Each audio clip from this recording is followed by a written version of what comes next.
Bonjour à tous, bienvenue à notre méditation quotidienne.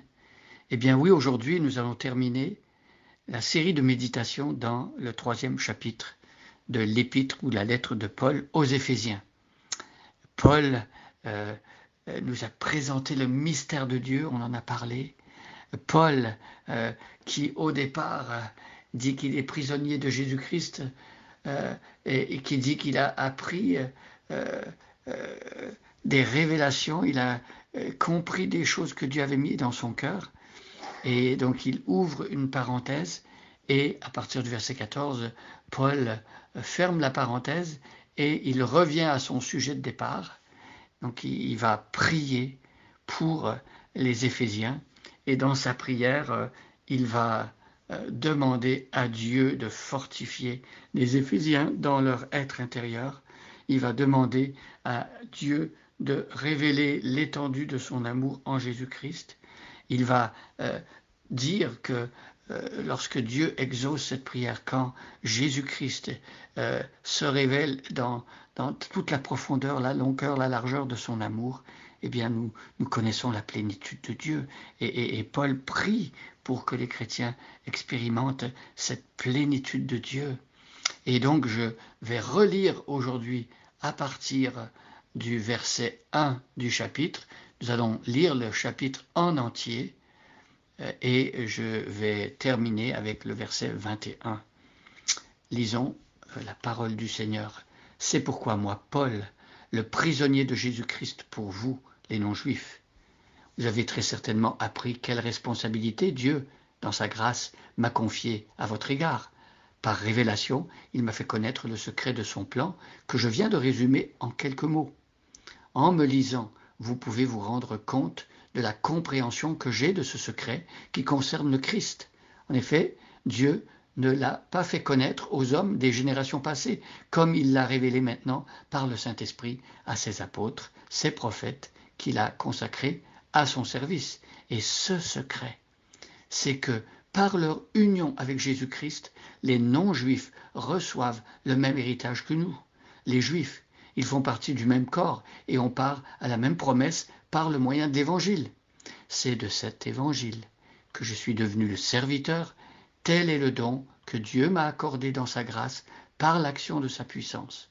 Oui, c'est à moi, le plus petit de tous les membres du peuple saint, que Dieu a fait cette grâce d'annoncer aux non-juifs les richesses insondables de Christ et de mettre en pleine lumière pour tout homme la façon dont Dieu mène ce plan à sa complète réalisation.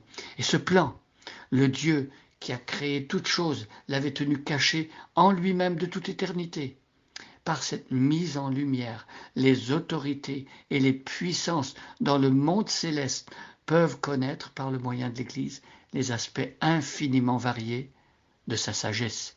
Cela s'accomplit conformément à ce qui a été fixé de toute éternité et qui s'est réalisé par Jésus-Christ notre Seigneur.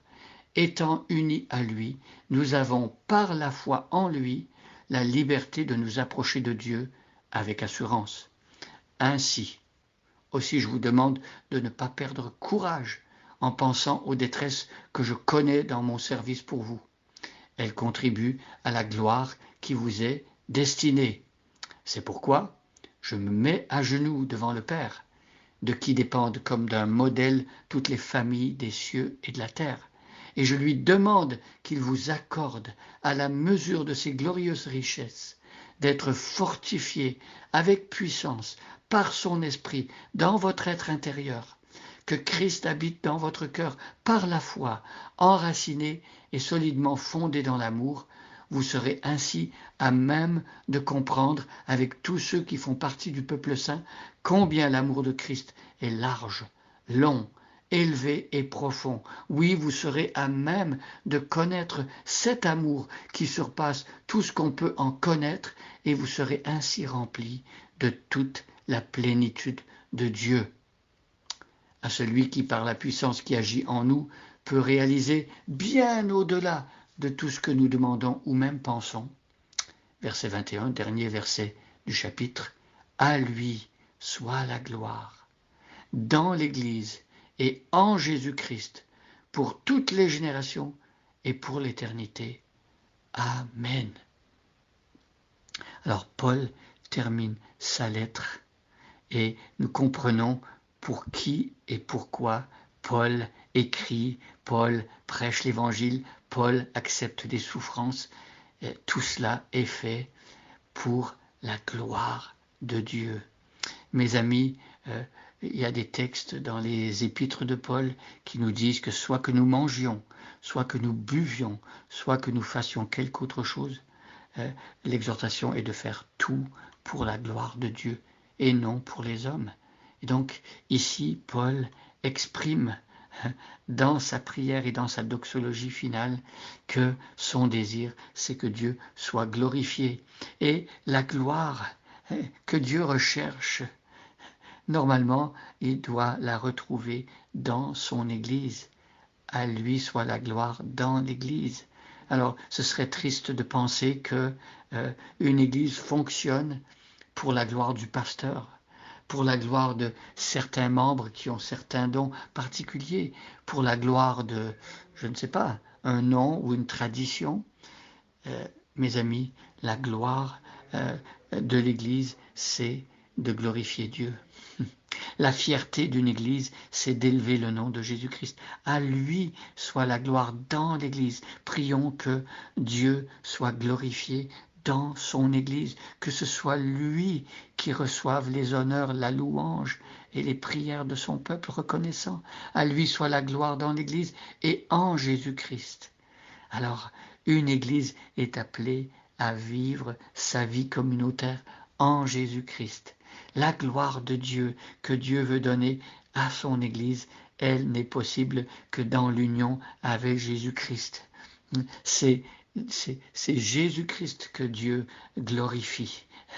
Le texte dans Philippiens nous dit, comme Jésus s'est humilié et s'est rendu obéissant jusqu'à la mort même de la croix, c'est pourquoi Dieu lui a donné le nom qui est au-dessus de tout nom, afin qu'au nom de Jésus-Christ, tout genou fléchisse dans les cieux, sur la terre et sous la terre, et que toute langue confesse que Jésus-Christ est Seigneur, à la gloire de Dieu le Père. Mes amis, lorsque nous élevons Jésus-Christ, Dieu est glorifié. Et donc, dans nos églises, apprenons à glorifier Jésus-Christ, que nos rassemblements, que nos réunions formelles et informelles aient comme objectif d'élever le nom de Jésus-Christ pour que la gloire de Dieu éclate. Jean chapitre 15 nous dit également que c'est Dieu qui nous a appelés et il nous a établis, il nous a choisis, il nous a établis afin que nous allions, que nous portions du fruit et que notre fruit demeure. Et lorsque nous portons beaucoup de fruits, c'est ainsi que le Père est glorifié. Donc nous voulons glorifier Dieu dans l'Église. Eh bien, demandons à Dieu de nous émonder et de nous permettre de porter beaucoup de fruits pour lui et du fruit qui demeure. À lui soit donc la gloire dans l'Église et en Jésus-Christ pour toutes les générations et pour l'éternité. Alors, notre prière n'est pas seulement centrée sur notre vie, notre communauté, notre époque même. Nous prions pour que Jésus-Christ et Dieu dans l'Église soient glorifiés par Jésus-Christ, pas seulement aujourd'hui, mais dans la prochaine génération et dans toutes les générations et pour l'éternité. Mes amis, l'un des exercices que le chrétien a commencé à apprendre et qu'il va continuer, qu'il va perfectionner jusque dans l'éternité, ça va être de louer, d'adorer Dieu et de le glorifier. Dans l'éternité, nous allons continuer à le glorifier. Apprenons donc déjà, dès maintenant, à le faire. Bonne journée à chacun et chacune et soyez bénis.